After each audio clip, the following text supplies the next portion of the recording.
সরাসরি আবারও উজ্জ্বল মুখোপাধ্যায় আমাদের প্রতিনিধির সঙ্গে কথা বলবো। উজ্জ্বল, অর্থাৎ বিধানসভার ফ্লোরে দাঁড়িয়ে মুখ্যমন্ত্রী শুভেন্দু অধিকারী যে কথা বলেছিলেন যে একেবারে house belongs to the opposition এবং যেখানে সমান সমান শাসকের সঙ্গে বলার সুযোগ দেওয়া হবে বিরোধীদের, প্রশাসন চালানোর ক্ষেত্রেও শাসকের পাশাপাশি বিরোধীদের সমান গুরুত্ব দেওয়া হবে এবং সমন্বয় সাধন করা হবে, আজ সেই বার্তাই দিলেন।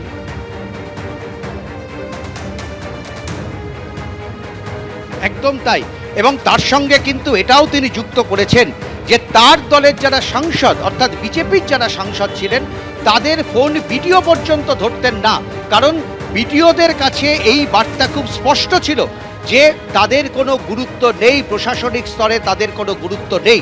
আমরা এই অভিযোগ বারবার বিরোধী শিবির থেকে বলতে শুনেছি। শঙ্কর ঘোষ যখন বিরোধী নেতা ছিলেন, তিনি থেকে শুরু করে একাধিকবার বিরোধীরা এই অভিযোগ করেছেন যে তারা এমএলএ ফান্ডের যে টাকা পান সেই টাকা পর্যন্ত তাদেরকে খরচা করতে দেওয়া হয় না।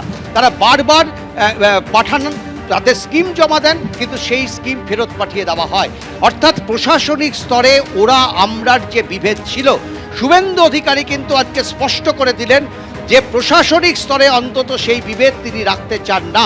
এবং আজকে বিরোধীদের যোগদানের মধ্য দিয়ে একটা বার্তা কিন্তু একেবারে প্রশাসনের হায়ার লেভেল থেকে একেবারে জেলা শাসক পর্যন্ত পৌঁছে গেল যে বিরোধী অর্থাৎ যারা বিধায়ক তাদেরও কিন্তু সমান গুরুত্ব রয়েছে প্রশাসন পরিচালনা করার ক্ষেত্রে।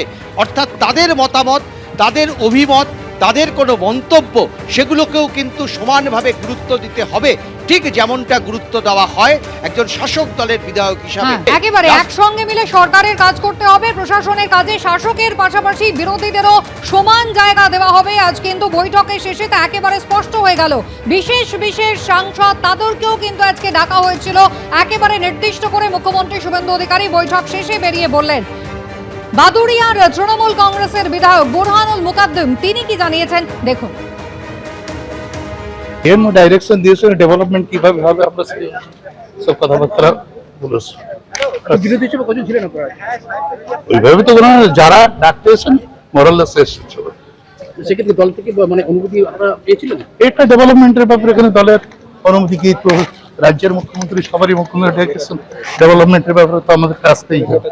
দলীয় কোনো অনুষ্ঠান তো নয়, একেবারেই সরকারি অনুষ্ঠান, সাধারণ মানুষের জন্য এই প্রশাসনিক বৈঠকে তারা অংশ নিচ্ছেন, এমনই কিন্তু শাসক দলের বিরোধী দলের জনপ্রতিনিধিরা তারা বারবার বলছেন। ঋতব্রত বন্দ্যোপাধ্যায় উলুবেড়িয়া পূর্বে তৃণমূল কংগ্রেসের বিধায়ক, আগের দিনও তিনি বলেছিলেন সুস্থ গণতন্ত্রের এটাই উদাহরণ, আগামীকাল বৈঠক রয়েছে তাতেও তিনি যোগ দেবেন, এমনটাই জানিয়েছেন। সদর্থকভাবে দেখছি, খুব পজিটিভলি দেখছি। এই যোগদান অত্যন্ত জরুরি, কেননা সংসদীয় গণতন্ত্রে সরকার একটা প্রশাসনিক মিটিং ডেকেছে। আমরা সবাই মানুষের ভোটে নির্বাচিত, মানুষের কাছে দায়বদ্ধ। তো সরকারকে মাইনাস করে কোনো কাজ তো, এবং সরকারও যে এই উদ্যোগ নিয়েছেন, আমার সঙ্গে দিল্লিতে শুভেন্দু অধিকারীর যখন দেখা হয়েছিল উনি আমাকে বলেছিলেন যে এই মিটিংগুলোতে আসার জন্য। তো স্বাভাবিকভাবে আমি যেমন আগামীকালই একটা প্রশাসনিক মিটিং নয় কিন্তু Saratchandra medical college, government medical college আমার কেন্দ্রে, সেখানকার একটি মিটিং রয়েছে, সরকারি মিটিং, আমি সেই মিটিংয়ে যোগ দিতে যাব।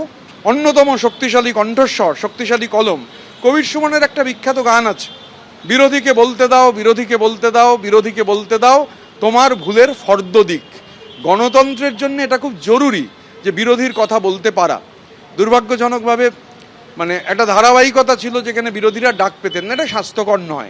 এবিপি আনন্দ এগিয়ে থাকে, এগিয়ে রাখে।